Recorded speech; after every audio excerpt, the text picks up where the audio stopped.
Good morning. Agenda item number 1 is the called order. It's 10 a.m. on September 25th, 2025. I call this meeting of the Citizens Clean Elections Commission to order. With that, we will take attendance. Commissioners, please identify yourselves for the record. Kalen Payton. Christina Werther. Commissioner Crump. Sam Crump, present. Thank you.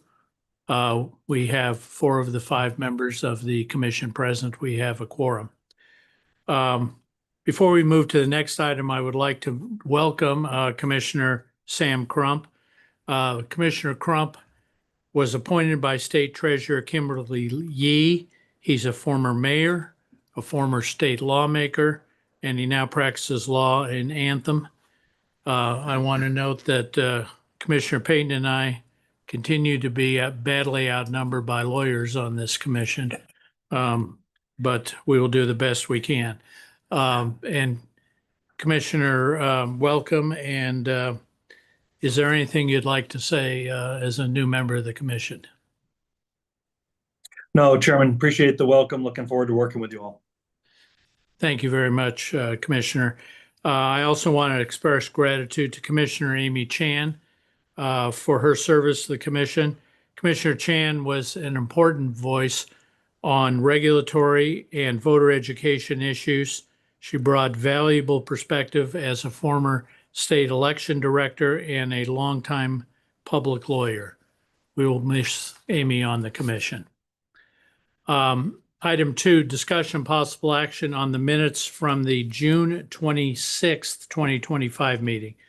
Commissioners, you have the minutes from our June meeting in your packets. Are there any discussion? Mr. Chairman? Yes, Commissioner Crump. I would only speak and state that I think I'll abstain since I wasn't on the commission or present at that meeting, so I don't think I really have standing to approve or disapprove the minutes. Okay, Commissioner Crump, that makes sense. If there's no other comments, do I have a motion to approve the minutes? I motion to approve the minutes for June 26, 2025. We have a motion to approve the minutes. Is there a second? I'll second. I will call the roll. Commissioner Payton? Aye. Commissioner Werther? Aye. Chair votes aye. The minutes are approved 3-0 with 1 abstention. We will catch up on approving the August minutes along with these minutes at our next meeting. Item 3 is discussion and possible action on the executive director's report. Tom? Thank you, commissioners, and welcome, Commissioner Crump. So far so good here with the technology. I wanted to highlight a couple of things from the report. The first thing I wanted to highlight, and I think if you have questions, Gina might be better might have better answers on the detailed questions. But we did film a. Well, we didn't film it. We recorded a town hall on education issues on September 13th, and and that really was we think a great event and opportunity. The idea behind this project is to, in conjunction with our debate program, is to use the research that we do in developing the debate program to try to bring some light to the issues that voters find most important and provide a forum where folks can have a good exchange of information, and also provide an opportunity for, we hope, voters not only to learn about the things that folks are learning are happening in education, but also some practical information for them. We had a really impressive roster of folks who came and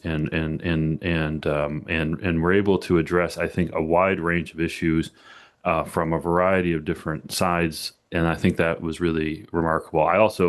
Having being there, it was kind of interesting. A lot of these folks have a lot of places they have to be, and everybody really was there for the whole entire filming, because it takes a couple hours. You got to get set up, and people stayed through everybody else's panels, and and so so just the production itself was, I thought, a really, really good. And it started to air. It aired on not Wednesday, I think Tuesday night on Channel 8 here in Phoenix, and we'll get more information on where it's airing as we go along. And no, so this was really great. And our hope, as I say, is if we can continue to, one of the issues with the voter education program is, how do we have continuity across the non-election year in relation to issues that are, the issues that voters and candidates are going to be addressing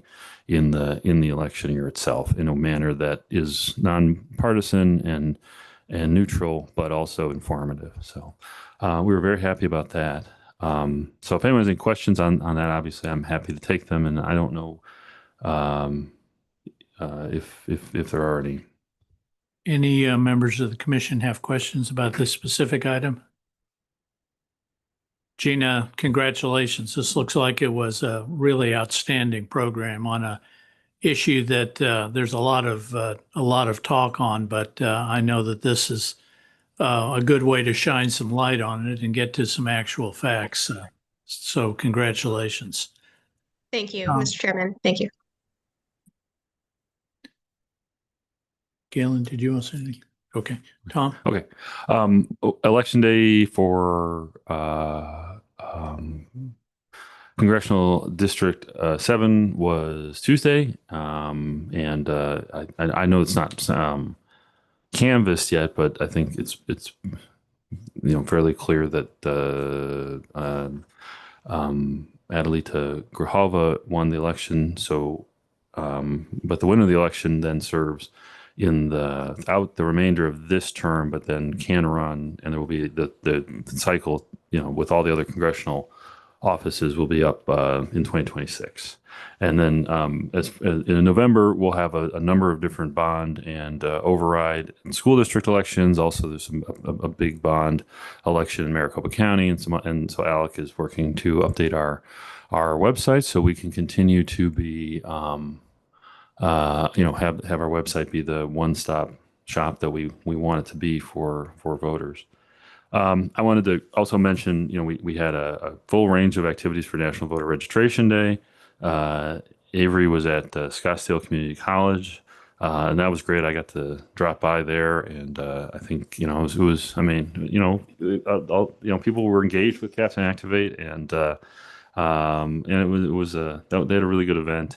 And he was then back. It was up in Flagstaff for Constitution Day, and and then we did a special edition of our podcast around National Voter Registration Day. So, I thought that was all. I mean, that was all really, really good. And I think this month, between Avery and Gina and they've been all in a bunch of different places. The Tolleson event, we have some photos if anybody would want, from that was a real, and I don't know if Avery or Gina would want to add anything, but this was a really neat event, where they have basically, every high school student in Tolleson school district comes to the stadium to sort of get them engaged around what their post-high school life will be. And obviously we want civics and civic engagement and voting to be part of that. So, Mr. Chairman, I don't know if Gina had anything she wanted to add about that, or Avery. I don't know if they want to. Gina, anything you want to add? Sure. Mr. Chairman, Commissioners, it was a really phenomenal event, and I applaud the school district for putting together something like this. They refer to it as Commitment Day, so it was what is your plan as a senior for, post secondary, education or even careers, whether it's looking at something technical, 4-year, 2-year, or you're going straight into the workforce, are you enlisting? And so it was held down at the Cardinal Stadium, and they had a lot of folks show up to table to talk about careers that you could have, everything from, I think we saw, you know, beauticians and cosmetic school to the sheriff's office, things like that, and a lot of the colleges, Honeywell, things like that. So it was really great to be able to go and talk to students about, one, you could possibly have a career in election administration. We need more people coming into this workforce to be able to conduct elections, and it's maybe something that most folks don't think about. And we also got to talk about being a poll worker. So even if you're not looking for a career in elections, we were encouraging our younger adults to sign up and serve as a poll worker, and then just speak to them overall about civic engagement. They had about 11 schools throughout the district show up. It was a 2-day event, and it was really exciting. I'm sure, I don't know if Avery wants to chime in here, but I personally thought that our booth was the best booth. We had a lot of turnout. Some of our neighbors are like, wow, your booth is really popular. So it was great to see the excitement and the engagement from the students and wanting to talk about elections, about voter education. Captain Activate made an appearance. So he was, very well received by the students and taking selfies and encouraging them to come check out our booth. So it was a great event. It would be great to see more school districts do something like this to really prepare their seniors for those next steps, and then having the opportunity to talk to so many at once. It was a great opportunity for us to reach such a wide amount of students.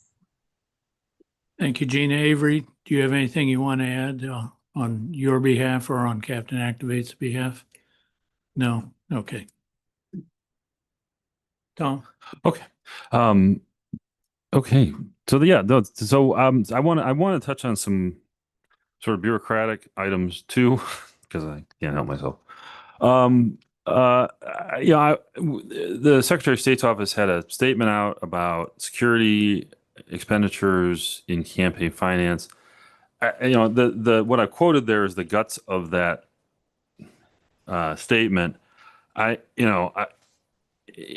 think what the Secretary's office is saying is basically, if you're spending money on security, however you do it, it's probably okay. There's some, it's a little, and that's part of the reason why, we've sort of concluded we wouldn't need to take any additional action to sort of, have a position on this particular statement.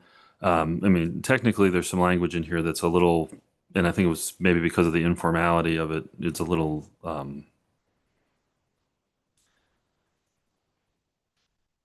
it's got some technical things that for clean elections purposes and for campaign finances generally, I might want to be phrased a little more tightly. But generally speaking, I think what they're saying is, if folks are spending money, campaign money on security services as part of their campaign, that would not give rise to a campaign finance complaint. And certainly what our position is that, we would need to adjust our rules to address that kind of issue. And certainly if there are clean candidates specifically who have questions about how they would handle that, we're prepared to deal with that. I think that, but I do think it's important for me to sort of just make you all aware of developments in campaign finance enforcement matters. There will also be this argument on October 14th, which doesn't directly relate to us, but has to do with the election procedures manual, which is essentially the rules that implement the statutes of principally ballot, handling ballots, handling voter registration. There is a section there on campaign finance. There's a couple of other, it's a very voluminous document. The reason why I flagged this is because the issue in this case has to do with the procedural steps that you take to implement the EPM. The statute that is the statute that creates the EPM doesn't, essentially says you have to work with the county recorders and I think county, and I think the election directors too, but certainly the county recorders, to develop the document. Then it gets approved by the AG and the governor. It doesn't necessarily tell you what kind of notice you have to give, and it doesn't necessarily tell you what other steps there are. So the argument is that the Arizona Procedures Act, which is something we've gotten more familiar with since 2018 in the clean elections context, might apply. And what that would do is essentially create a more formal notice and comment period for the election procedures manual. So it matters because we now pay more attention also to the APA stuff, and because, to the extent that it would, and to the extent that it would result in some potential changes going forward in how the EPM gets developed, I think it's worth being aware of. The other thing I think two other things I want to note. We did receive a positive, or at least a non-negative report from the Auditor General's office with respect to our accounting and our controls. So that's good, and we really appreciate the professional work that the Auditor General's office and the staff we worked with did there. And we started participating in candidate workshops. So those are the main things that we wanted to cover, and I'm happy to answer any questions anyone has about any of that. Tom, I have one question going back to the issue of campaign funds for security. So if a clean candidate spends clean money for security, we're going to consider that fine.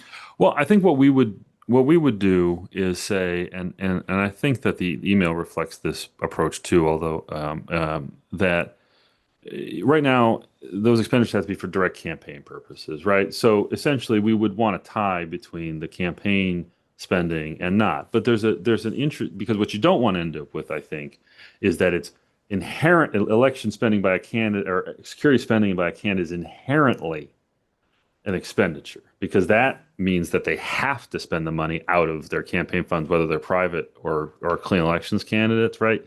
So what we would say is, if it's a direct campaign expenditure, it's a direct campaign expenditure.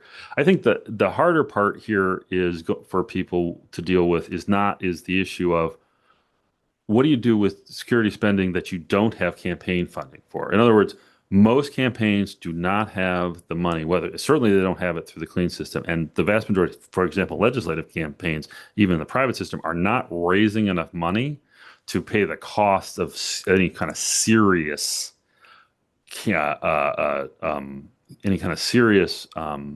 security assessment or on-site staff and those kind of things, because that can get, we know from our experience, I think, with the debates and such, that can get pretty expensive pretty fast. So the bigger question, I think, will be, in the long run, what do you do with expenditure? So you wouldn't want to classify every time a candidate has a security person on site as that necessarily being an expenditure, because then you couldn't in-kind that, because you'd be subject to the limits. So that's where the issues come in. So I think that if a clean elections candidate has an event that they want security at and they want to spend clean elections money on that, I think we would that would not be a problem. And I don't think it would have been a problem before either. Well, do you see a need to define security, or say these things are okay, or what does security cover? I mean, Right. Well, someone, a security person at an event, but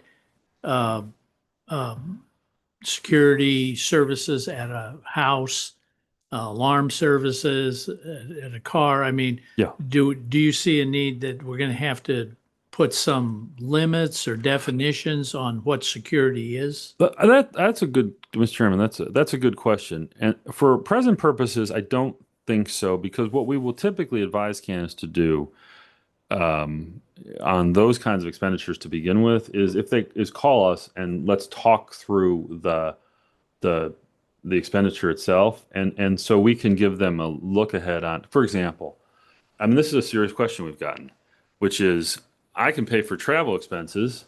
Can I buy a car? The answer to that is no.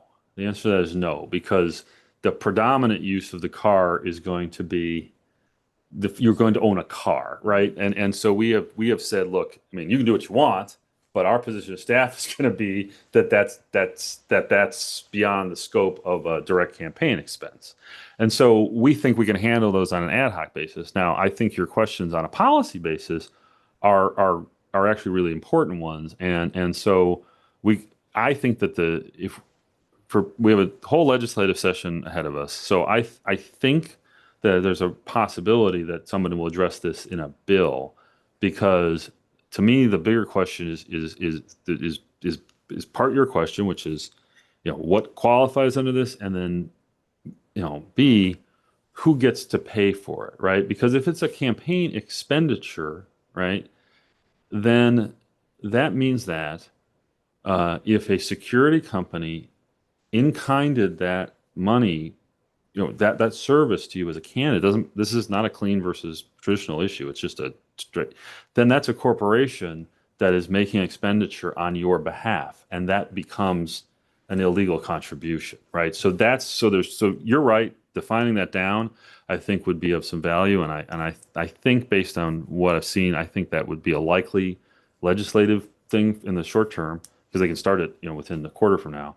But then, because the issue they really need to resolve around that is who can pay for this, and will that be subject to any reporting? Because as it currently stands, it's that in-kind issue that I really think becomes a serious one. Or, right now, legal expenses are largely outside of the scope of campaign finance. They're just considered not contributions, and that allows a person who has a compliance issue to call an attorney and say, or have a legal defense fund or other means that they might pay that lawyer for. So you might want to categorize security as not a contribution to sort of take that out of the equation, in the same way that you've taken lawyer and other compliance services out. Because if it's just kind of baked in, if you think about it as a thing that people have to do to get through the system, it might not be as much of an influence, with a corrupting influence as some other expenses. So I think your question's right on. I think for the short term, I think we're still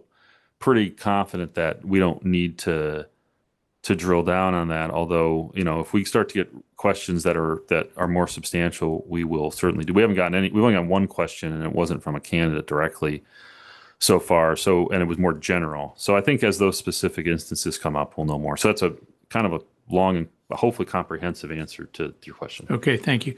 Any other members of the commission have questions for Tom on the executive director's report?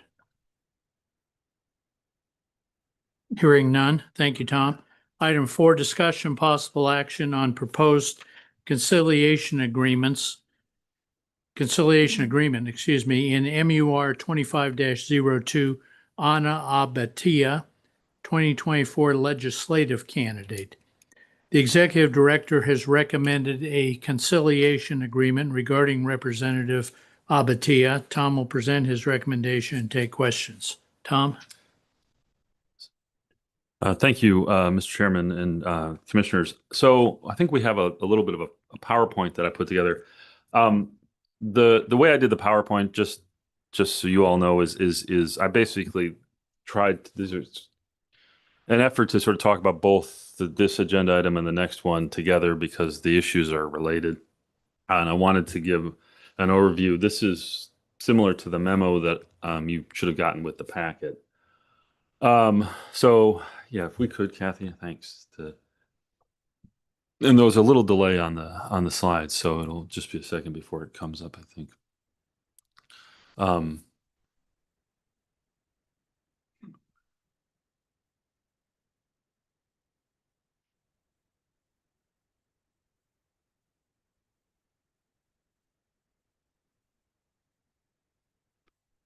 Okay, cool. Thank you. So the big issue in these matters was the candidates essentially stopped filing campaign finance reports and didn't respond to inquiries from the commission staff and auditors. I filed a complaint against each of these candidates, and the allegations there had to do with failure to file timely campaign finance reports, and failure to provide information regarding those expenditures at all. So, as we were just talking about a minute ago, the obligation you take on with respect to the public financing is you have to use it for direct campaign expenses. And the burden to show that is on the candidate, not on the not on not on us. And so if you don't file anything, essentially what our position is as staff members is that a presumption of non direct of not meeting, you haven't met that burden. You have the burden of showing that they're direct campaign expenditures. If you don't say anything, then you haven't met your burden, essentially. And then, so yeah, if we go next one, Kathy, thanks. With respect to the two candidates,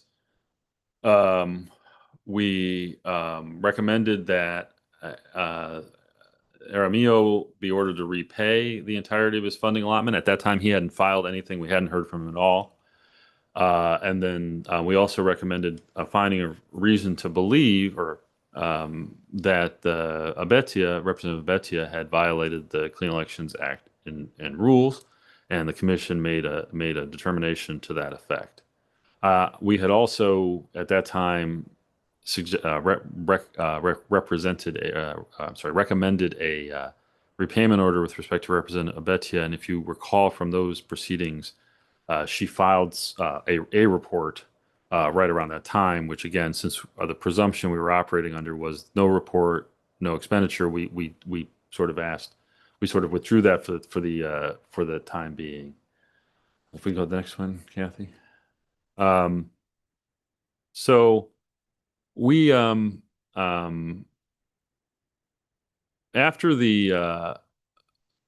those hearings, we went out and sought to determine whether the clean elections funding was spent in compliance with the act and rules, and whether the reports that were filed were accurate. Aramillo started filing reports after the repayment determination.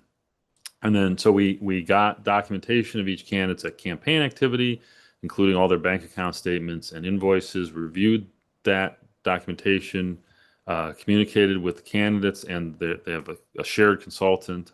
And through the audit report, which is attached to the conciliation, we were able to determine that at least to the satisfaction of the auditors, that that's what that in fact the monies went to campaign expenses.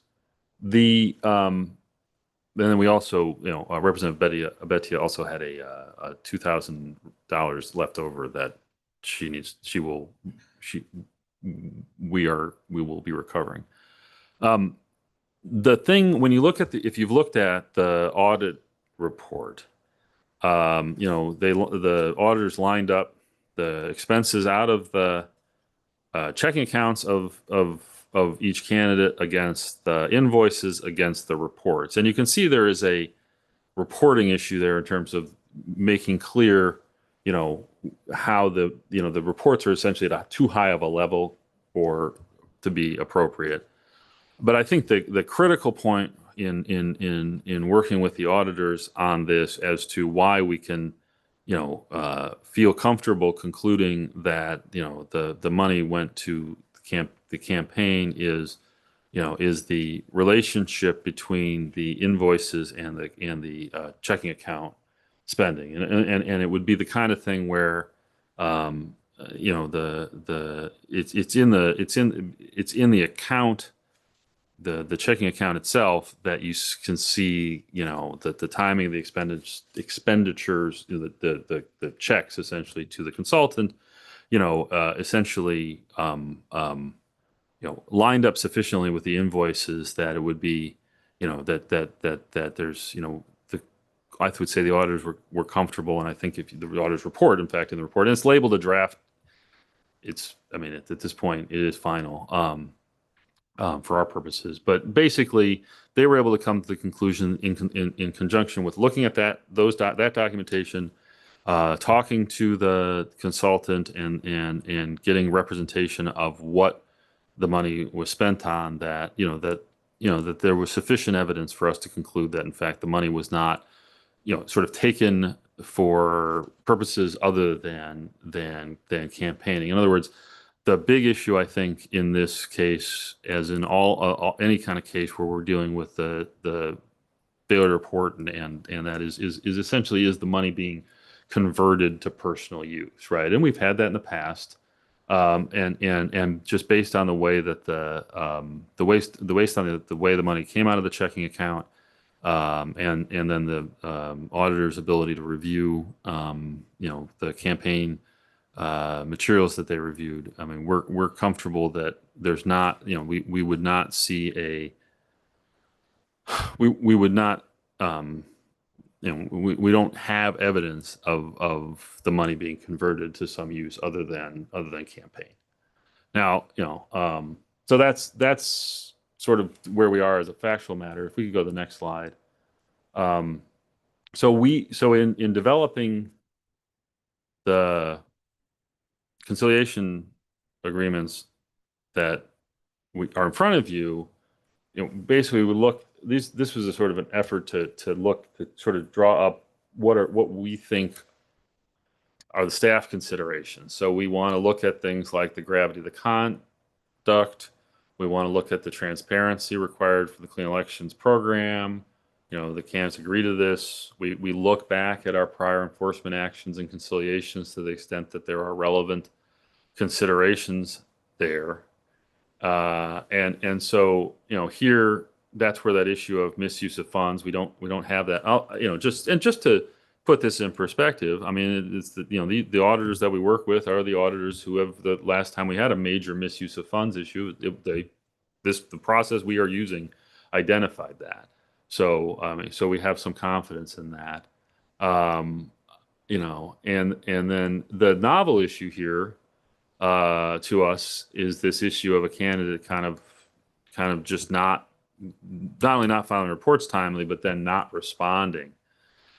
We also obviously want to have some deterrent effect, and we want there to be some public confidence in the process. There's also an efficacy issue here, just in terms of both the administrative and then judicial enforcement, as well as the among other things. So I think that so we end up with, and I've got both of their key terms here, and I think so I'm just going to kind of walk through this. With Jaramillo, we ended up with a fine of $2,500 and an amendment requirement, and the candidate agreeing not to seek or accept clean elections funding in any other election. This is also contingent on the candidate actually completing the agreement. So in other words, if the candidate doesn't, then we can essentially, we have the ability to come after them for the full amount of fines, which, because it's a daily fine that accrues to candidates under the act, I mean, it's a bunch of money. So, and then with Representative Betia, similarly, we have a $5,000 fine there, and then we have this repayment, and then amendments, and then again the agrees not to seek or accept clean elections funding. So a couple things that people might think about are, are these fine amounts too low considering the scope of the possible fines under the act? And the answer to that is kind of twofold. First, we do think about the ability to pay, and so there's both a specific deterrence issue and a general deterrence issue, right? So, we're comfortable saying that this is an amount of money that is going to bite these people, specifically, but is also recoverable. So that, and then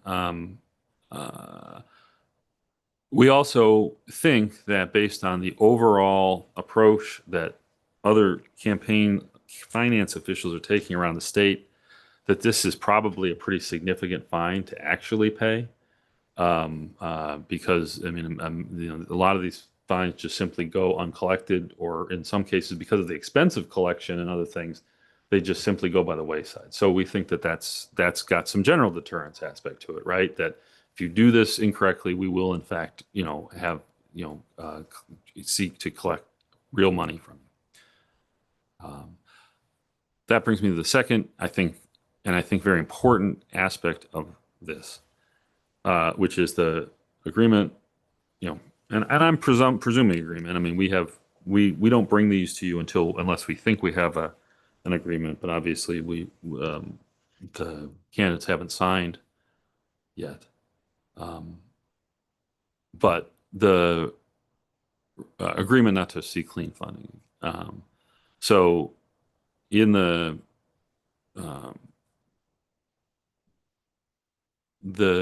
in order for that to be effective, typically, you either have to have an outstanding debt to the commission, which, to my point earlier, means we've gone through the entire administrative process, gone to court, gotten a judgment, or at least that's how we think that works. Or you have to have been removed from office by the commission. So that's why we think that's a significant sanction. And we think that if you reflect back on the other values that I talked about in terms of public confidence, in terms of taking it seriously, in terms of having the aspect of this being public money be taken seriously, we think that again from both, there's obvious specific deterrence here, right? They can't use it again. And then the general deterrence point we think is that thank you, is that this says, look, this is a thing you sign up for voluntarily. You agreed to abide by the rules, and if you are going to sort of blow this off, we will ask for a serious sanction. And so essentially, what I'm trying to say is that we are getting a sanction in this agreement that we otherwise would have considerable expense as on behalf we would be to get to, right? So I think that the value of the overall agreement is resolution, real specific deterrence, and real general deterrence with respect to demonstrating to the public and folks who are going to be operating in this arena that there is that the commission does in fact and the staff and the commission as an agency takes these matters very seriously, and that we will not and we will make sure that there is a real accounting of what went on, and this is all very avoidable. It's all very avoidable. All you got to do is return Mike's phone calls. I mean, that's not all you got to do, but that's certainly a good start. And we are available for that to everybody. And I think any candidate who works in the system knows that. So those are all the reasons why we are recommending this conciliation, at least from my perspective. I wasn't actually expecting the candidates to be here, and I don't think they are. And I don't, and that's from a staff perspective, my point of view on that is I didn't make a point of encouraging them or discouraging them. It's it's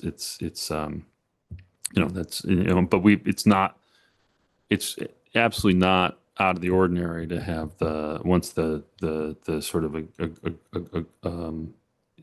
gotten to a place where we have what we think is an agreement, at least in principle, to not have the respondent come. It's not we don't have an allocution process in this, so them not being here is not, to me, a major issue.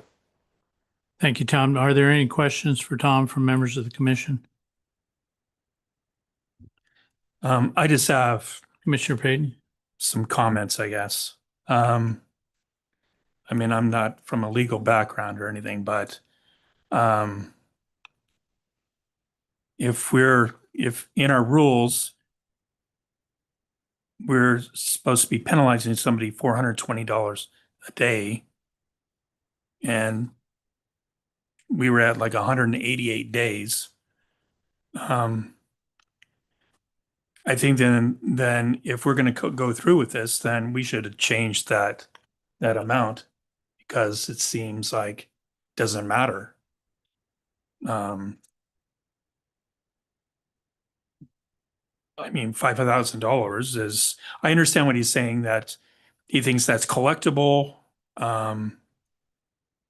But to me, I think they were just thumbing their nose at whatever rules. We can ignore stuff, and I guess my background is in sports, and we have rules for the game.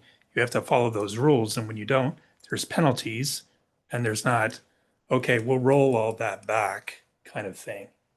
And then to throw in the fact that the campaign manager was her fiance,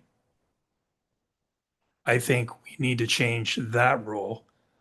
I mean, if there is such a rule or not such a rule, I think we should change that to where you cannot be paying somebody that's that close of an associate to you. Commissioner Payton, I just want to clarify. So when you talk about we ought to change the amount, the dollar amount, are you talking about the dollar amount in the proposed settlement or the dollar amount in our rules? I think both. I mean, excuse me. I think both. I mean, I understand where they're saying, he was saying that he thinks that $5,000 would be collectible. I'm not sure that when you go in the future and they're giving their little talk about all of our rules and so on, and they come to the $420 a day for not turning something in or not corresponding with us with the auditors or whatever, that all they have to do is go back to the history and see that we didn't really follow that. So, I mean, I just have a hard time with all of it. Do I think we should punish her with $100,000 fine? No. But I think she is a sitting representative, and she's passing rules, she's passing laws, but she can't follow them. So I don't know. I guess I'm kind of rambling, but anyway. Thank you, Commissioner Payton. I think you make two very good points. And before you respond, Tom, I want to follow up on one thing Commissioner Payton said. Do you feel that we need to do something in the rules regarding hiring relatives or people who live in the same household or something as campaign staff? Because it's very difficult to say that this is campaign expense and as opposed to a personal expense when you're paying someone you live with. Right. So I don't know if there's something that we ought to look at to clarify that rule. And also, I'd like you to address Commissioner Payton's comment about the fine amount being too low.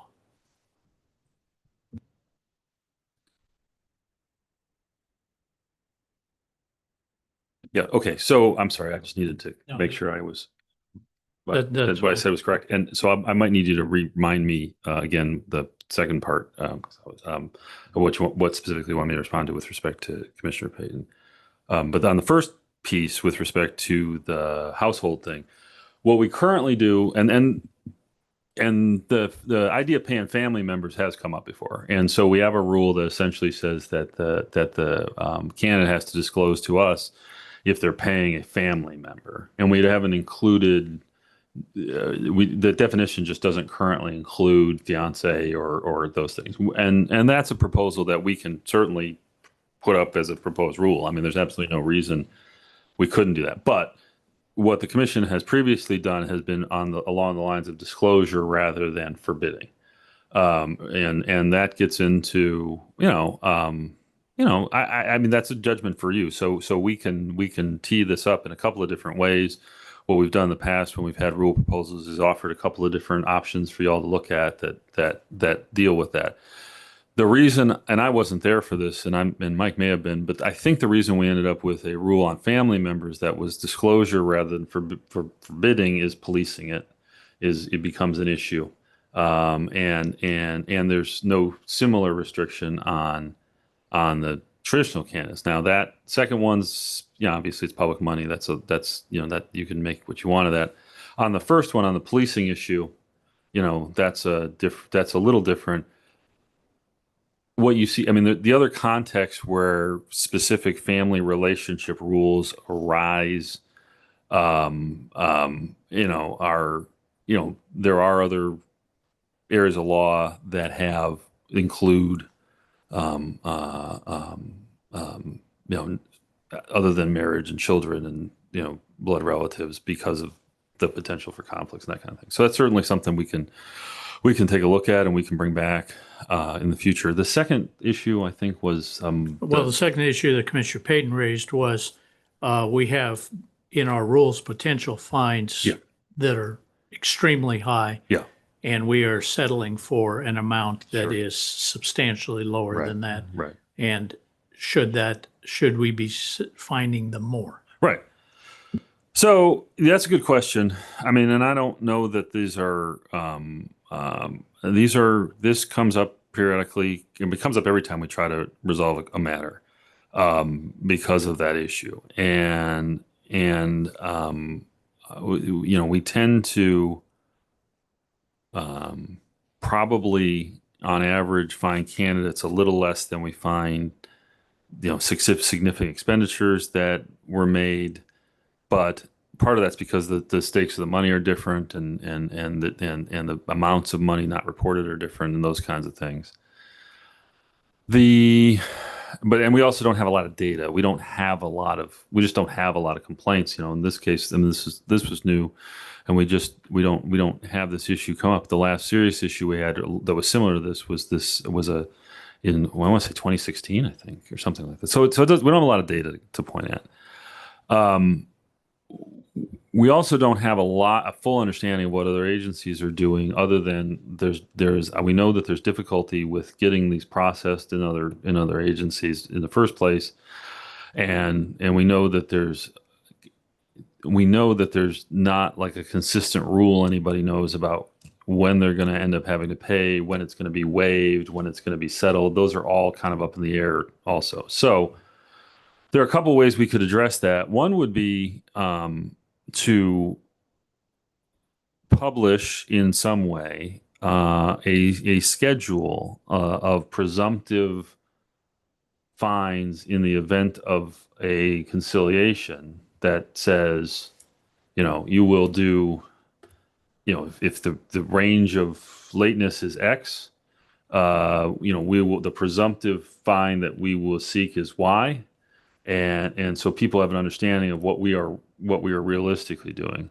And that would create some more transparency and consistency and maybe bring the fines more in line with what people can anticipate. The other thing we always face is that this statute is broadly applicable to to any it's broadly applicable to any candidate. There's nothing that ties this candidate to clean candidates exclusively. It's also the statute that we use when we're enforcing against folks for failure to file trigger reports in the IE side. So so there's a bunch of different factors there that are relevant that we at least and we've deferred to other agencies with respect to traditional candidates on their late penalties, but that it's still something we have to be conscious of. So I mean the best immediate solution to my mind, and we can get back to you with a better one or if we can think of a better one, would be a schedule that says, look, if you get past this point, this is what we're going to seek, which is more along the lines, and it's not a perfect analogy, but more along the lines of the way that presumptive sentences work under the criminal code, right? So you'd say if you're at,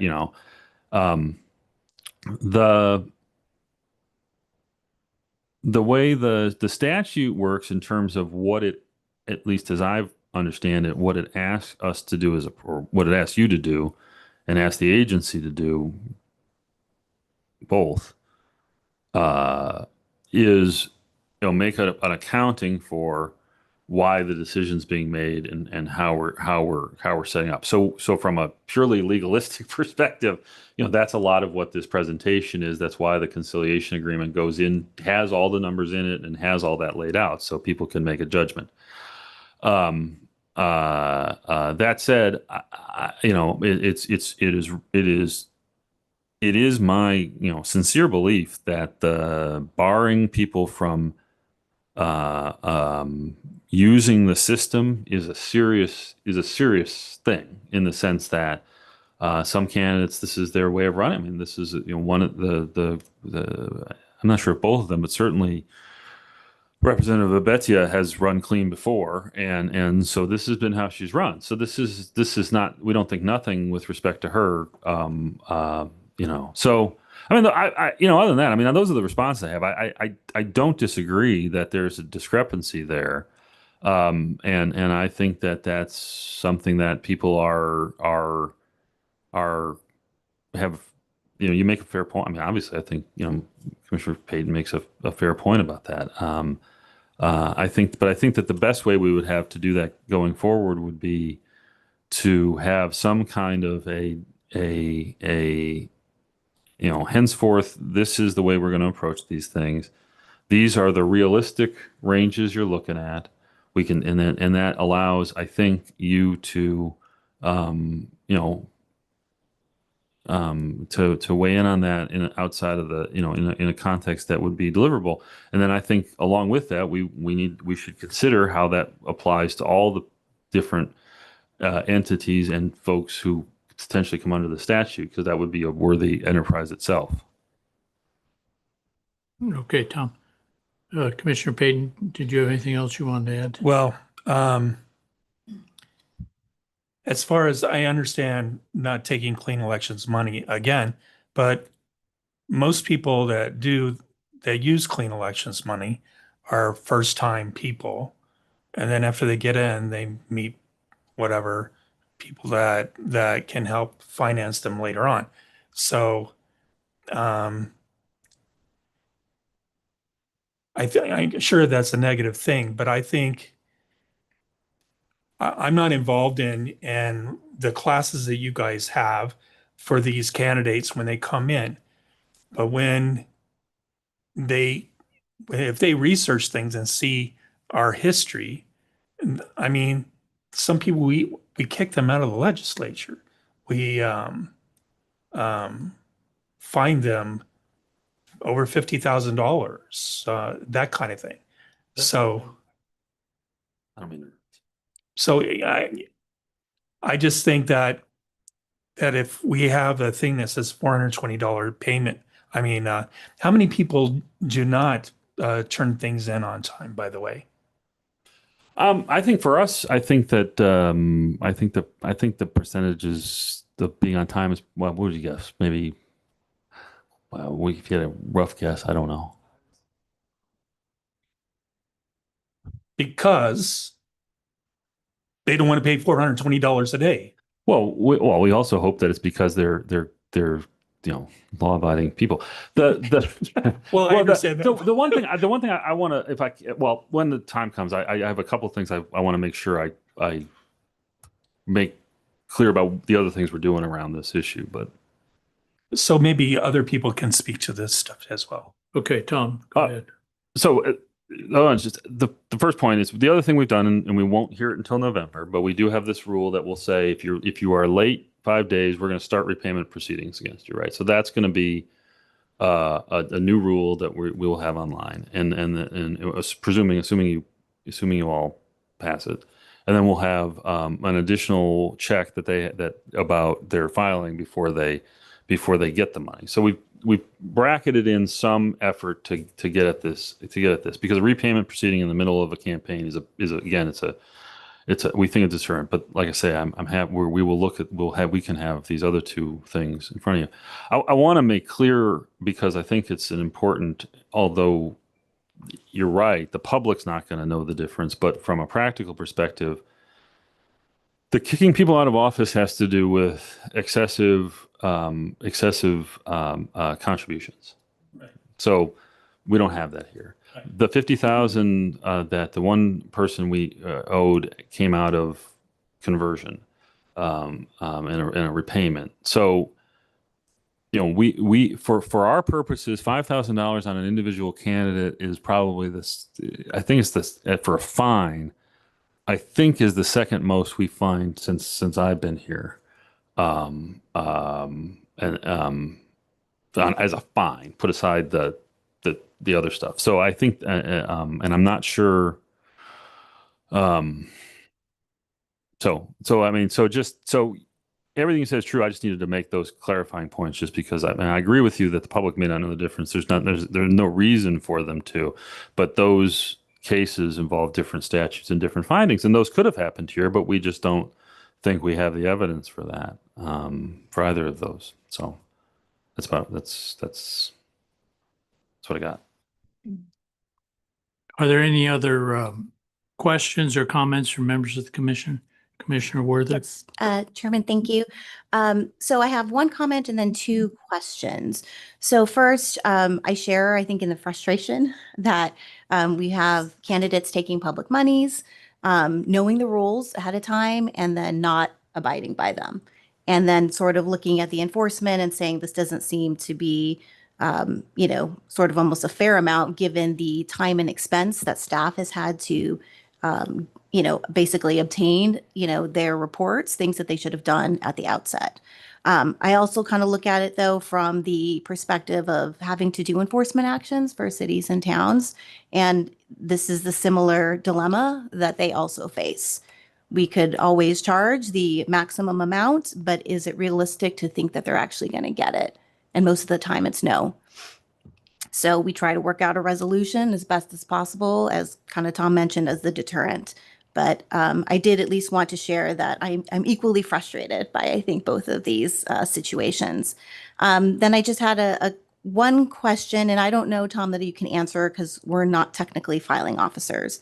But in Title 16, if you have outstanding campaign finance penalties in excess of $1,000, filing officers are not supposed to take your nomination paperwork for any office in Arizona.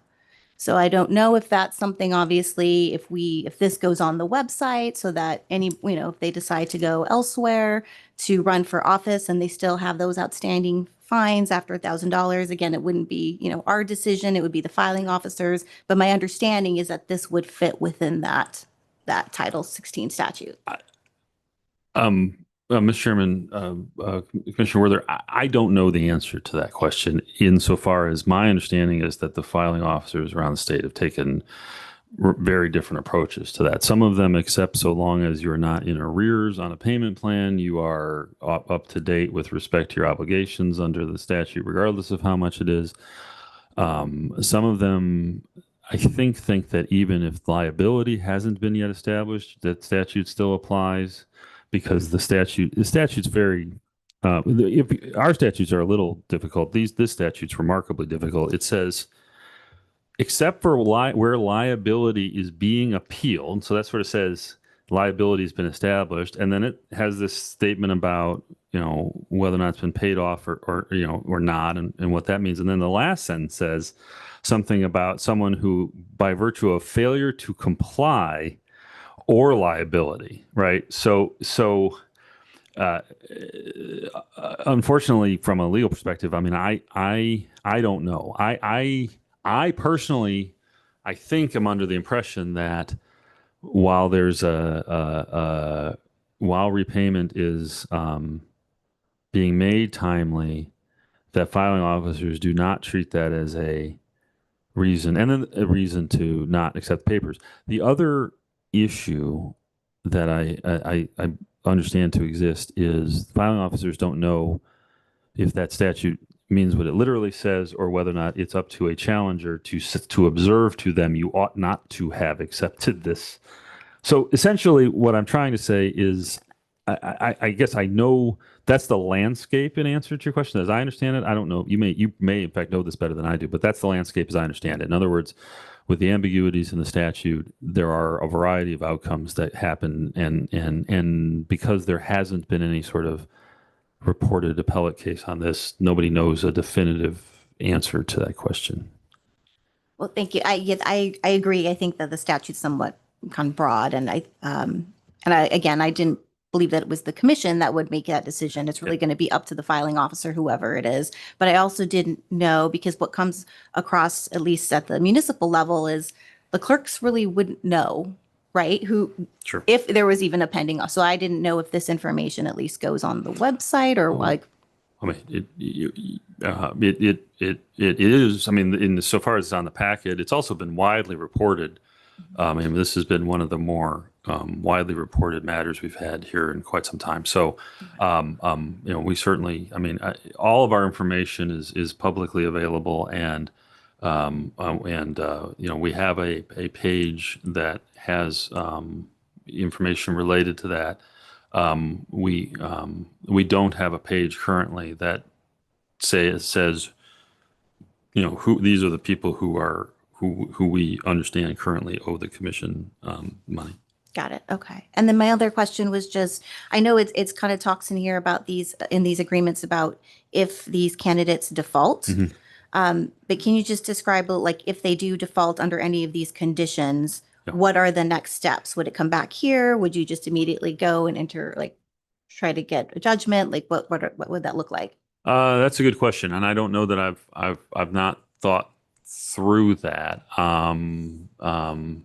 But my assumption would be that the contract having been executed, that at a minimum, that staff could enforce the contract without coming back to the commission. Although we would definitely inform the commission. That's all I have. Are there any comments or questions from any other members of the commission? Mr. Chairman, Commissioner Crump here. Yes, Commissioner Crump. Yeah, a little bit related, this question, I guess, for Tom, but related to the Commissioner Werther's questions. So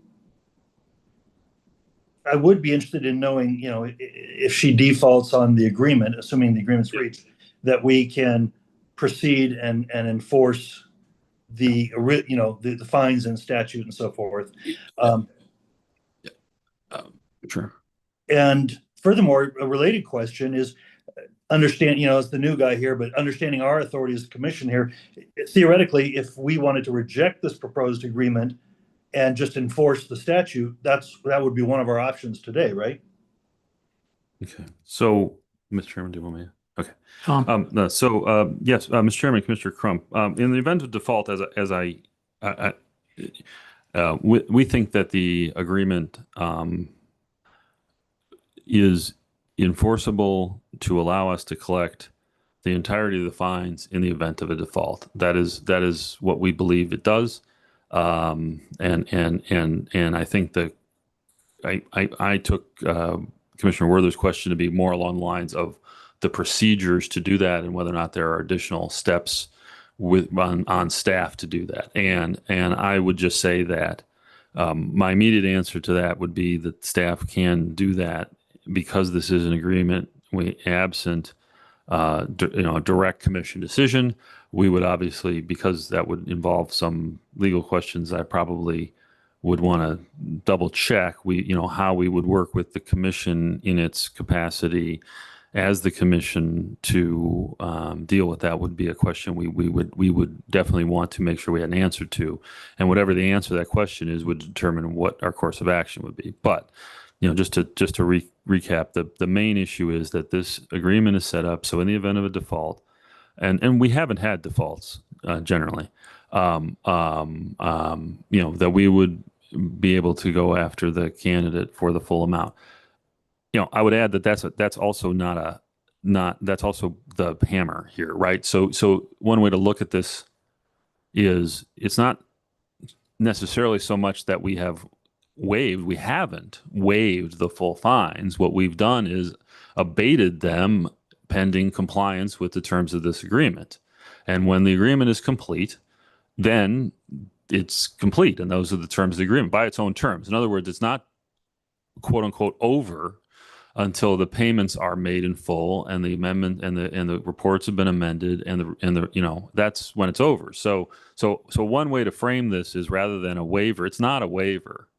There are agencies that waive these fines. We didn't do that. We are saying, you pay us this, you complete these tasks, and then you will no longer, you will then be free from this potential hammer. With respect to your second question, which I wrote down a note to myself that I can't read. One of the options for us right now would be to reject the proposed agreement and just go with enforcement. So in this capacity, you're blessed to have Craig Morgan here to answer that question from a perspective that of your own. But from my perspective as the executive director, you are free to reject this. I don't believe that you can. Well, I don't believe, where we are procedurally, that you could immediately order at this time the full payment or a different amount of payment. I don't think that's correct. As far as other changes you could make to the agreement, I really ought to defer to Craig out of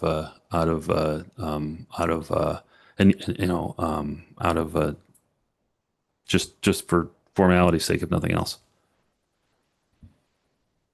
Okay, thank you. Craig, do you want to address this? Mr. Chair, Commissioner Crump, sure, I can address it. I'm going to be careful though, because we're not in executive session to go too far into things. But generally speaking, Mr. Excuse Crump. me, Craig, could you get a little closer to the microphone? Sure. Can you hear me now? Yes, much better.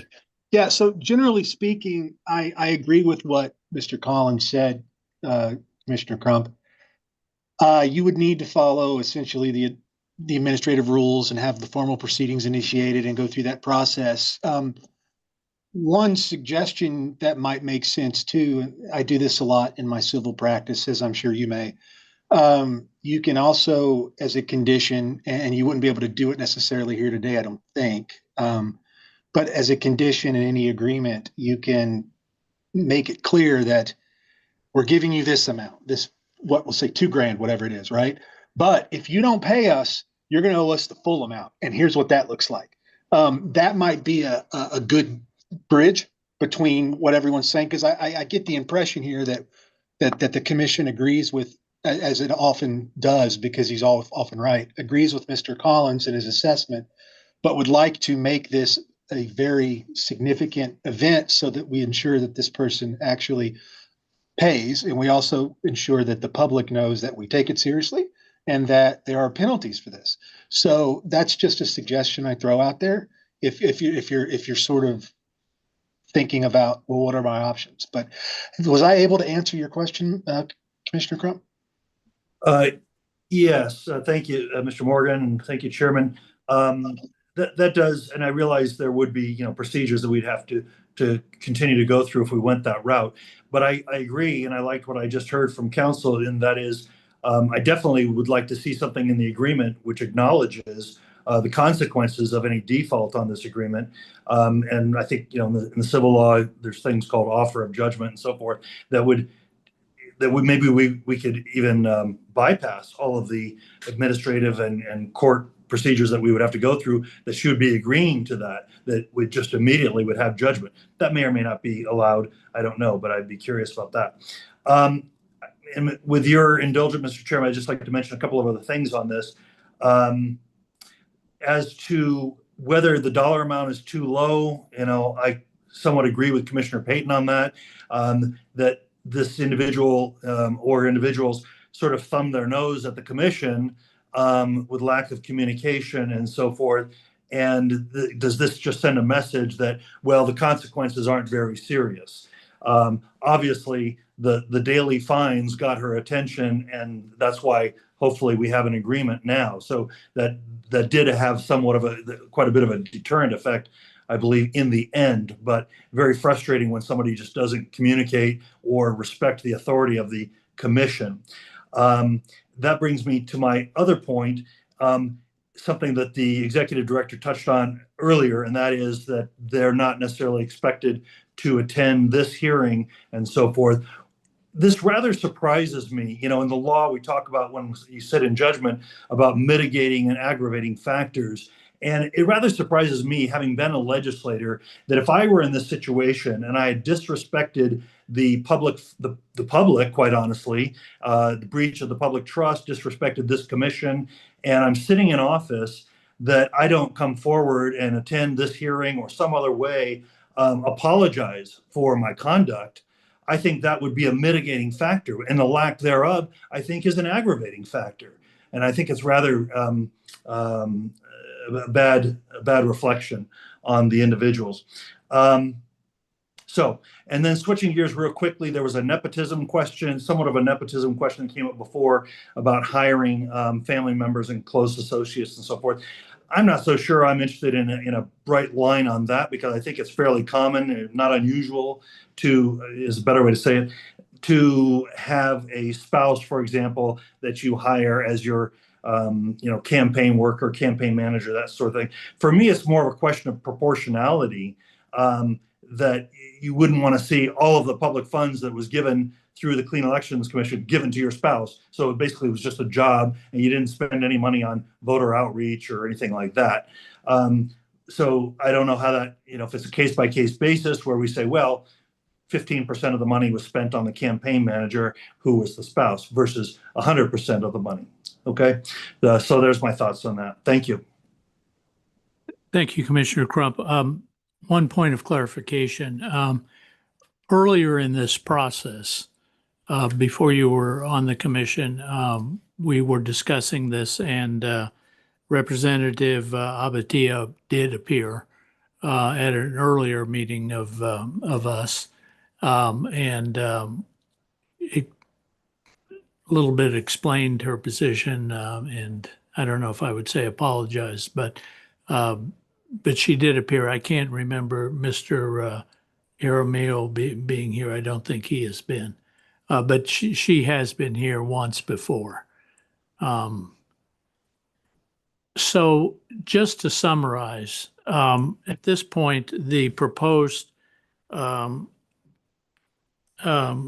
agreement with Abatia is pay a fine of $5,000, pay restitution or repayment of $2,082.37, amend her campaign finance reports, and agree not to seek or accept Clean Elections funding in any other election.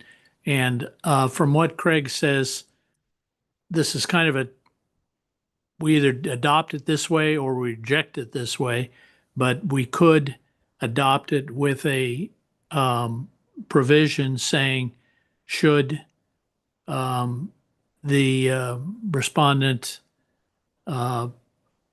default on any of these agreements, the full amount will be assessed, or I don't know exactly how we would word that, but we could add that without redoing the whole thing. Have I explained that correctly, Craig?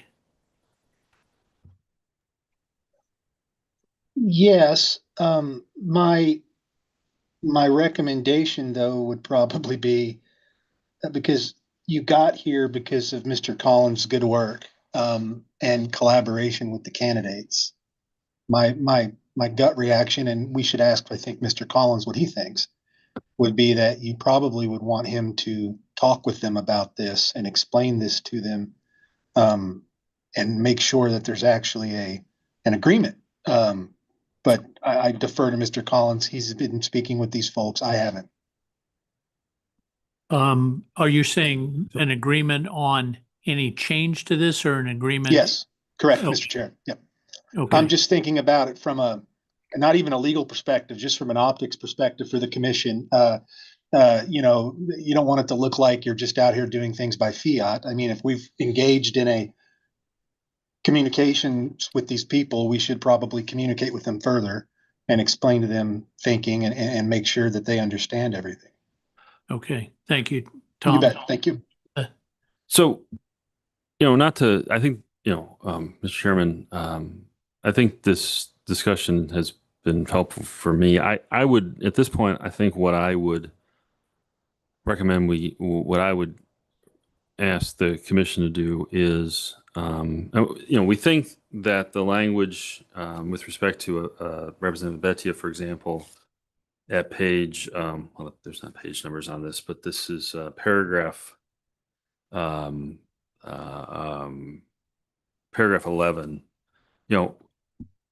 Our point of view is that paragraph 11.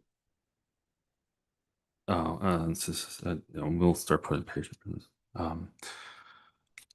Is that paragraph 11 covers the default issue. That said, I think that the better course here probably, would be to, we can make that paragraph tighter.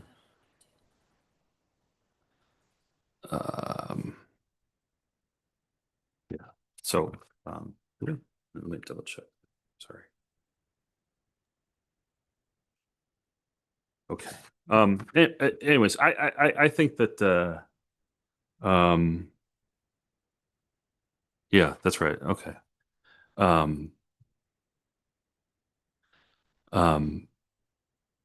Anyways, so I'm sorry. So anyways, what I think we can do here at a minimum is take a step back and rather than, I think you have a third option, obviously, and I think Craig will agree with this, which is to just we go to the next we move this to October. I think if we do that, we can take a look at the default language, make sure that it's as clear as possible, that it means what we intended it to mean and what we think the agreement is, and that might also allow for the candidates to decide to attend if they choose. I will say that I my practice has been, and this is something I own, has been to not necessarily encourage folks to come because so I don't put a hard sell on anybody about coming to these hearings because because we don't have a real allocution process. It's not a criminal proceeding. So I've looked at it that way. Then that's on me. But so to the extent that obviously these are adults, they can draw their own conclusion about what the appropriate thing to do, and they probably ought to. But but they're not hearing from me a push to necessarily have them here. So I would say, just for the sake of clarity, and we certainly don't like to leave you in a position where you're going to have nagging doubts about what you might have approved. I mean, I think that it seems reasonable to me to say, okay, well, we're here. We can talk with, we can look at the language. We can make some changes as necessary. We think that the language is there, but obviously, that can be clarified in some way. So that, I think that would be my recommendation at this point. There's not a per se rush to do this. It's really a matter of us trying to get to a result that as staff members we think is reasonable, and so we're we want to be cognizant of that, and so that's sort of my recommendation at this point. Would be that you not take any action and we simply come back at this point. But that would be my request. And you all can that would be my request at this point. Thanks. So, Mr. Chair, if I may, I do want to clarify. I do agree with what Mr. Collins said about the options. I want to point out, though, to you and the other commissioners that in paragraphs 9, 10, and 11, et cetera, in both of these agreements that are before you, it very clearly states that a default under the agreement will result in a penalty, and it lists the entire amount. For Avieta, it's 101,000 and change. For the other, it's 231,000 and change. So I do think that issue's been addressed. I just want to make sure that you all understand that, because I don't know that was on everybody's radar earlier. So it's in there. So if the purpose of putting this out until next month is to have language like that in there, I submit to you that Mr. Collins has put it in there and I'm comfortable with it. If the idea here, though, is to push it out to next month because you want to consider other issues or consider whether to do anything like this at all, that's different. But I just wanted to make sure you understand that language is in there. Thank you. Thank you, Craig. That's a very good point. So what is the will of the commission? Do you want to table this with some instructions? Do you want to approve it? Do you want to reject it? Does any member of the commission have a motion to make? Mr. Chairman, I appreciate Council Morgan's clarification on that. And so with that, I'm satisfied, just as long as we know that we can go for the full amount in the event of default. So in that spirit, I'd rather, I feel we should move forward and not take up more staff time on this, and let's get it moving forward. So I would make a motion that the draft agreements on both of the candidates, that we approve those. I think we ought to take them separately. Okay. Commissioner Crump. So let's just address Representative Abatia now. So what would your motion be regarding her? My motion would be that we accept and approve the staff's draft agreement for conciliation on that matter. Thank you. Is there a second to that motion? I second. Oh, sorry. It's been moved and seconded that we approve the agreement with Representative Abatia as presented to us. I will call the roll. Commissioner Crump, Aye. Commissioner Werther, Aye. Commissioner Payton, No. chair votes no. It fails 2-2. Okay. I would like to renew my request that you hold the Jaramillo agreement till the next meeting. Okay, so item 5 on the agenda, do we need a vote to table this, or? I don't think we do we, Craig? No, I don't think you do. Okay. So we'll move on to item 6, discussion of possible action on status report on Proposition 211, Voters' Right to Know Act implementation and litigation. As we prepared for this meeting, we thought it'd be helpful to have a brief overview of where implementation of Proposition 211 stands and the status of ongoing litigation.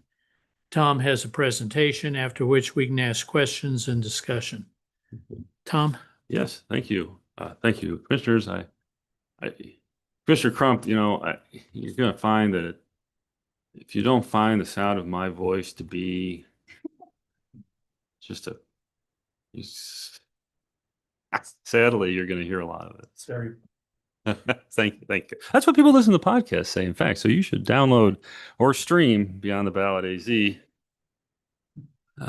People put it on to go to sleep. They calm their babies. All right. Anyways, so as Commissioner Chairman Kimball said, we wanted to kind of ground ourselves a little bit on the Prop 211 matter because we've now gone through all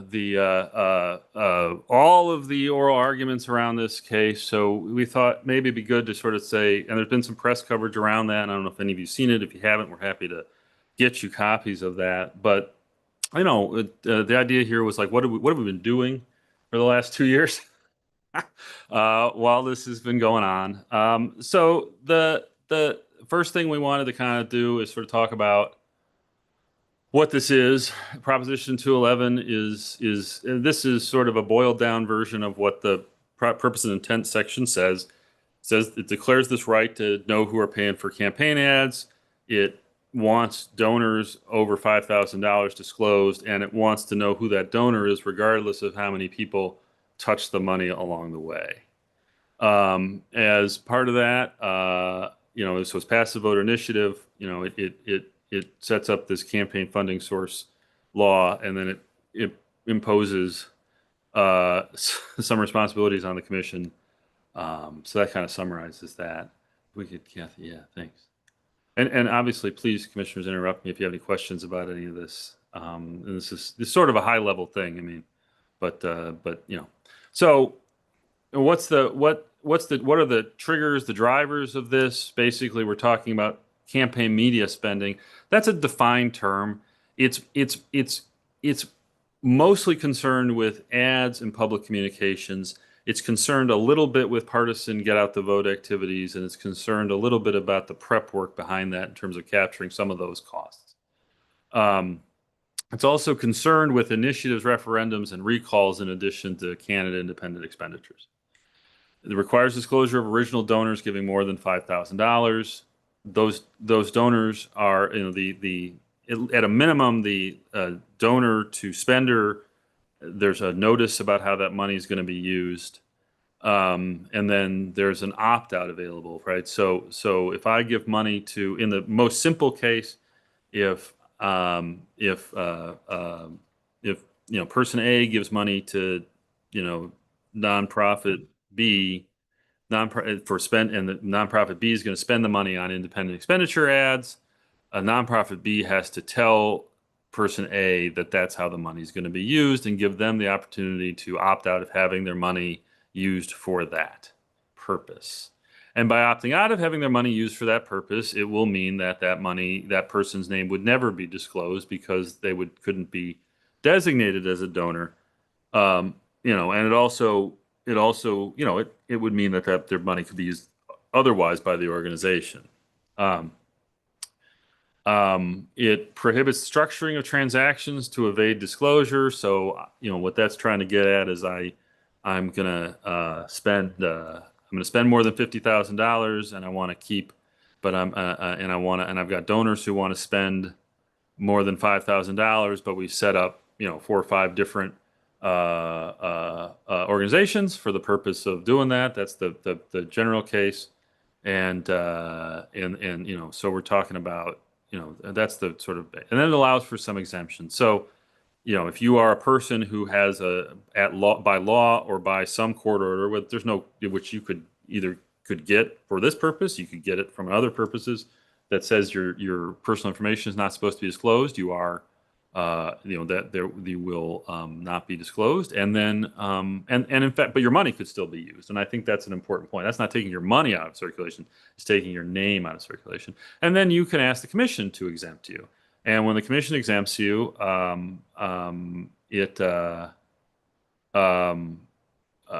commission, there's a standard in the statute, and then we've set up some procedures along those lines to try to make sure in the process that your name's not revealed while you're asking, which we haven't been asked by anybody yet to do that. So I guess we should go to the next one, please. And I sort of anticipated, I guess, in my last slide, some of these.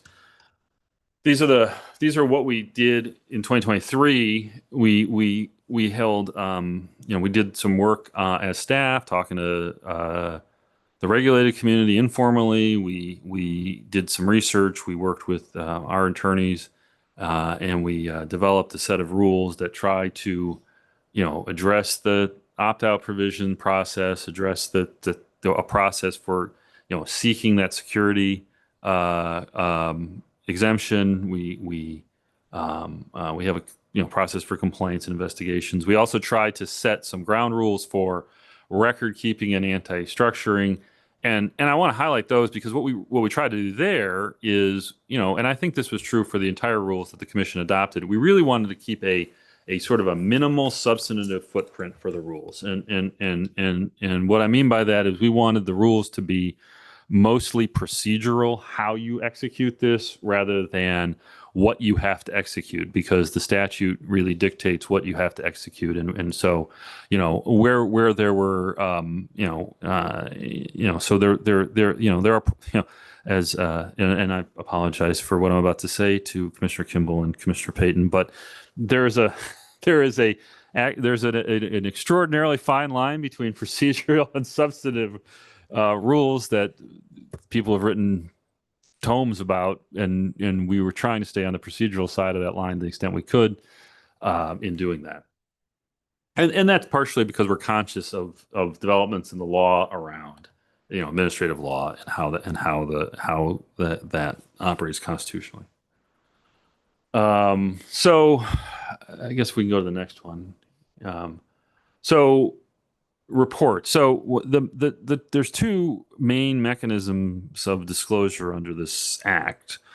The one you're going to see every day potentially is the sign disclaimer. So it makes some adjustments to the sign disclaimer that to try to, where the law requires it, to get the original source onto the sign or campaign ad itself. And then there is a more extensive report filed with the Secretary of State's office. In implementing that, where we ended up was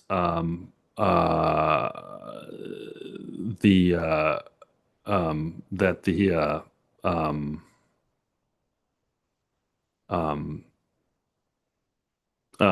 have a kind of fillable PDF form. This is a terrible admission to make, but ChatGPT told me that we have had something like 200 reports. I haven't counted them myself, but that's what it says. So I thought that sounded like a good answer. But they are posted. They're available at that website, and the filing process, it's not perfect.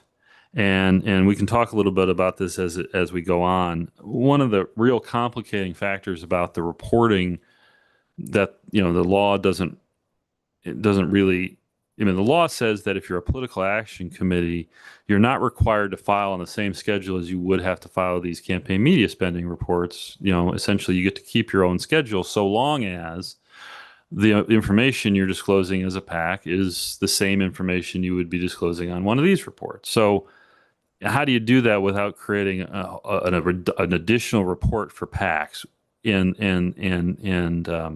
What we have there is that essentially what the best we've been able to suggest is that folks who essentially use the forms, the PAC forms, the information, the memo line of the PAC forms to disclose original sources.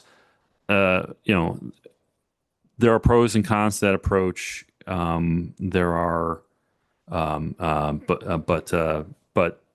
so overall, I think that the PDFs at least hit the immediacy issue for voters, which the statute talks about. In other words, you can look at it, you can see who's there, you can see when they spent the money, you can see who the sources are. Integrating that into the overall campaign finance system so you could sort of aggregate out how much money is being spent in a particular race, that you'd have to do manually. The other thing that's come up, and you'll see this if you do have followed or do want to, is whether we ought to have more commission eyeballs on the reports themselves prior to a complaint being filed. And what I've said about that, and I'm not sure I've said it to you all before, but is that no, right now there's no. I'm not aware of any agency in the state that does that other than what we do for the clean candidates. I think there would be some real pushback from the regulated community about that. And then the question would, because it would immediately raise questions about what the scope of those audits would be. Are we going to get into the business of looking at behind the reports absent some cause? Are we going to do that on a random basis? Are we going to look at all those things, right? So although we would have the authority to do it, it would certainly raise the level of scrutiny in a way that, regulated actors would see as an invasion of their business practices and other things. So as staff, I think I can say that we're wary of venturing into that, because it would require a process just to get a rule in place that really looked at some real fine line questions and would touch at some real sensitive nerves of folks who are involved in spending money on campaigns and trying to get people elected or initiatives passed. Okay, thanks. Advisory opinions, we developed that rule. And actually, I think this has been one of the most effective rules we did in order to provide folks with an interest under the Act the opportunity to ask the Commission to sort of weigh in on a particular set of facts before they engage in that action. And then we, in the rule, say that they can have some reliance on that. The rule we adopted is effectively the same process that the Federal Election Commission uses, although we have 5 members, not 6. So that generally, although I think all of those have been, we've passed them unanimously, and they've really been good questions. I really think that the folks who are operating in this act have taken advantage of that for the purpose that I think, well, at least personally, I'd hoped that they would, so that we have a good. Especially on this advertising formats that we've considered, this campaign media spending definition gets into, especially on the candidate side, gets into some different issues around what triggers what in different time frames, and that's true under state law. Otherwise, that's true under federal law. But so we've got a good compendium of the kind of advertisements that you are likely to see over the course of the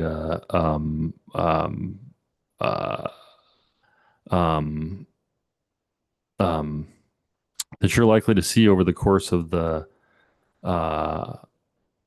campaign. Your standard Facebook ad, your standard some of those things, so that's good. My hope is that folks, before they do the ad, they pick up their opinion. They can say, okay, where are we on this? We're here.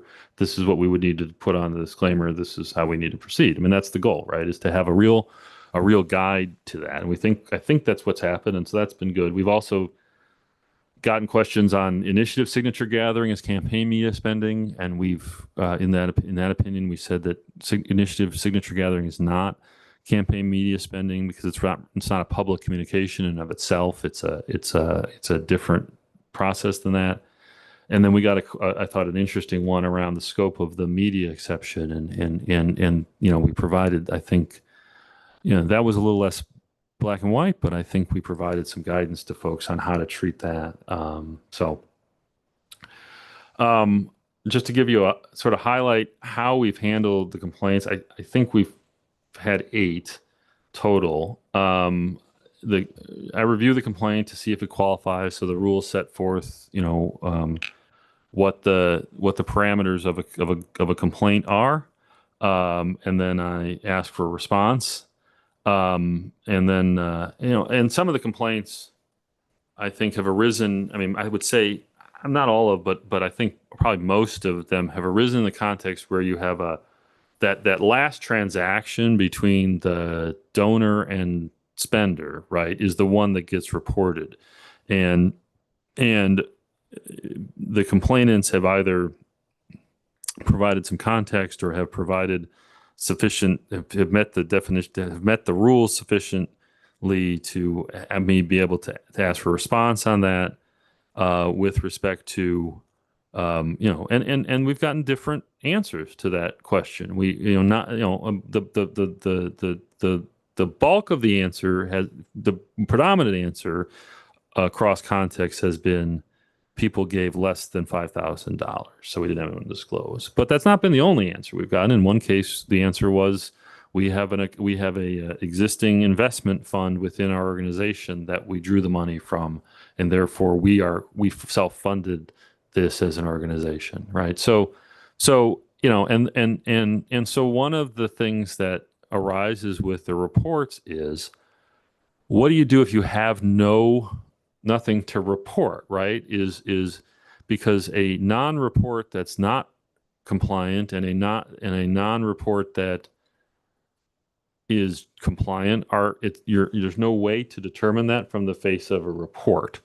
And so we've sort of left it with the regulated community to try to determine how they want to handle that. Some people just put in, we have nothing to report here. And I think as a practice matter, I don't think it's actually a huge imposition to say that.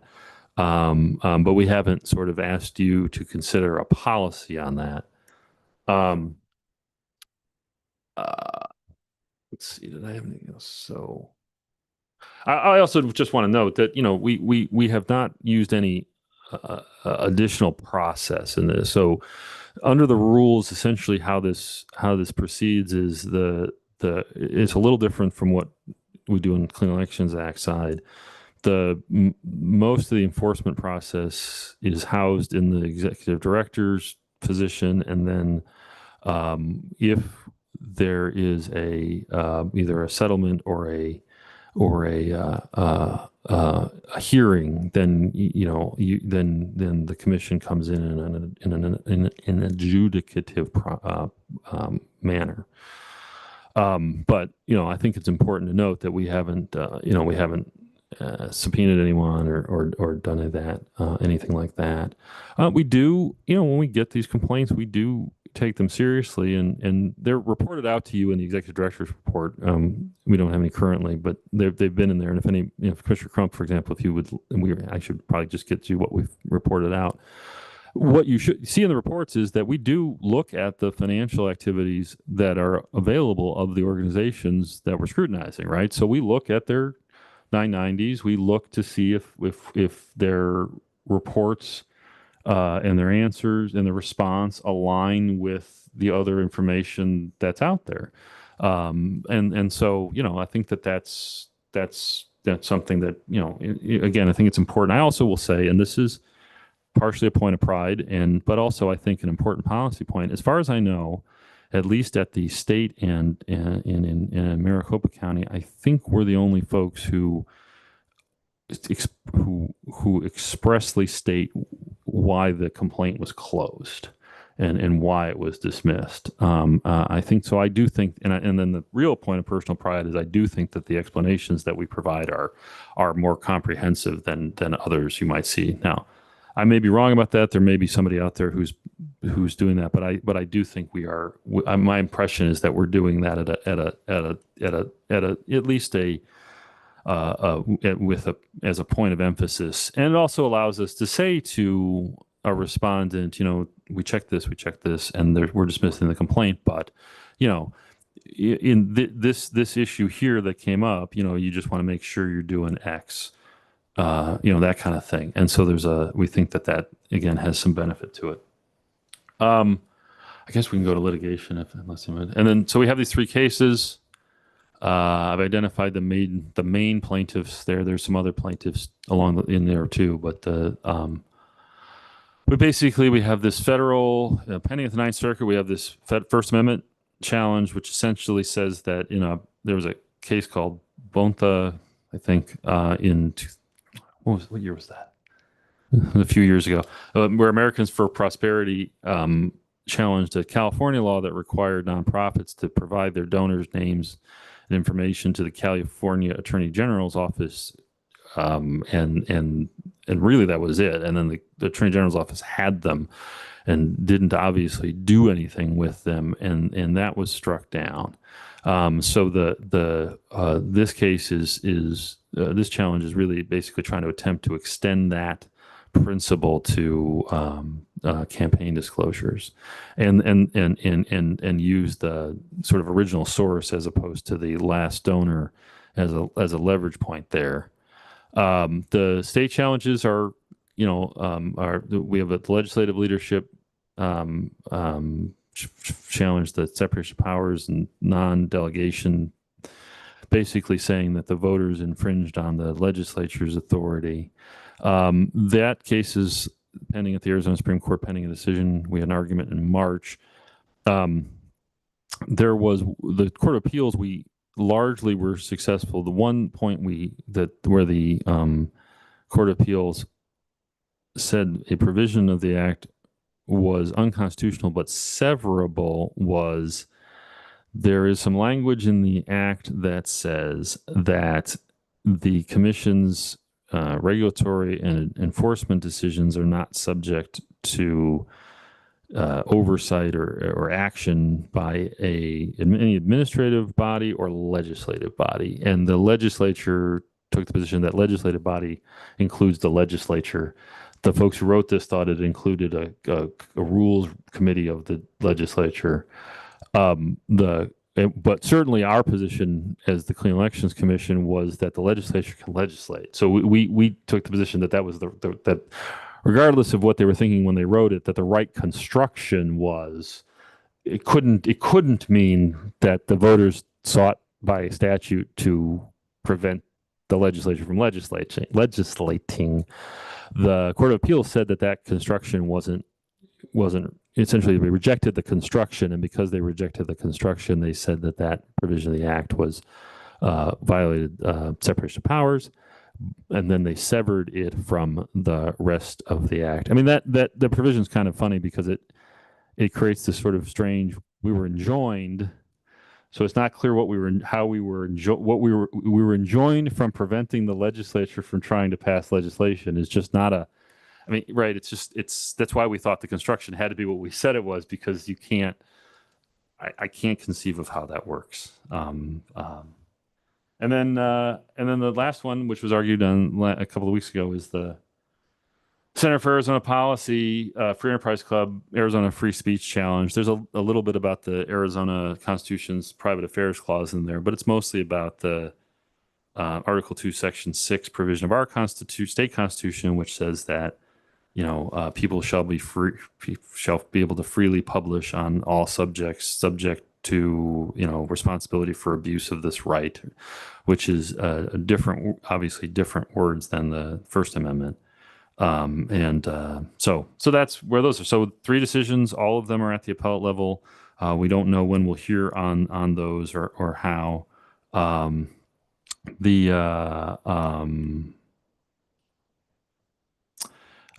So that's kind of the sum total of all the work you all have done. And when Commissioner Crump, we did force the commissioners to sit through like hours of explication of the act itself along the way. We have how many PowerPoints do we make you all sit through?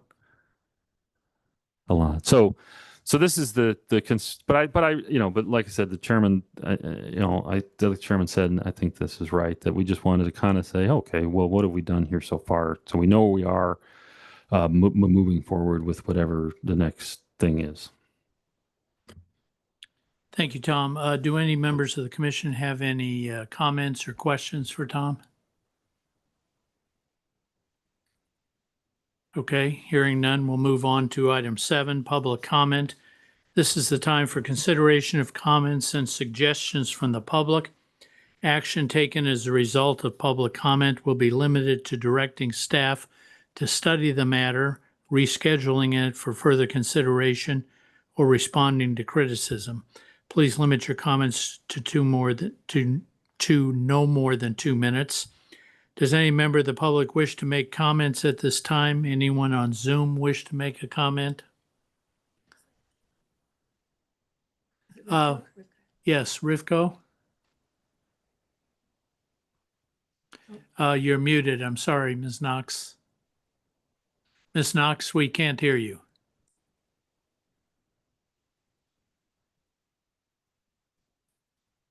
Thank Now, you. I apologize. there you are.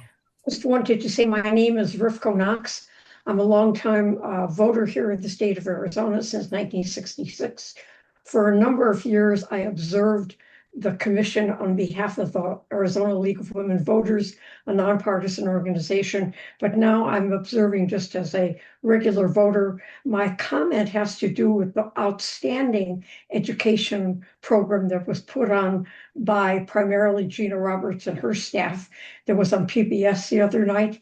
I saw it advertised. I didn't know anything about it before, and I was really just extremely taken by what I heard. It was very, very well done. And at the end, it said, "This comes to you from Clean Elections." And I was very happy to hear that, because I think the idea of clean elections, in addition to all the voter education that you do online and in person, which was discussed earlier today, actually educating people about key issues is another area where clean elections could do a wonderful job. So I just wanted to praise and give kudos to Gina Roberts and her staff. And I also want to apologize for beginning to eat my breakfast in front of all of you. I thought I had cut off the visual, but I forgot to do that. So thank you very much. And that's all I have to say. Well, thank you for your comments. No apology is needed. And I'm sure Gina appreciates your viewership and your comments on her panel. Gina, did you want to say anything? Mr. Chairman, Commissioners, we very much appreciate any feedback that we get on our services. So that was very nice to hear, and we will continue to do our best. Thank you. Thank you, Gina. Is there anyone else who wishes to make any comment? Seeing none. Public may also submit comments by email at ccec@azcleanelections.gov. Item 8, adjournment. At this time, I will entertain a motion to adjourn. I move to adjourn. Thank you. It's been moved by Commissioner Werther that we adjourn. Is there a second? I'll second. Seconded by Commissioner Payton. I'll call the roll. Commissioner Crump, Aye. Commissioner Werther, Aye. Commissioner Payton. Aye. Chair votes aye. We are adjourned.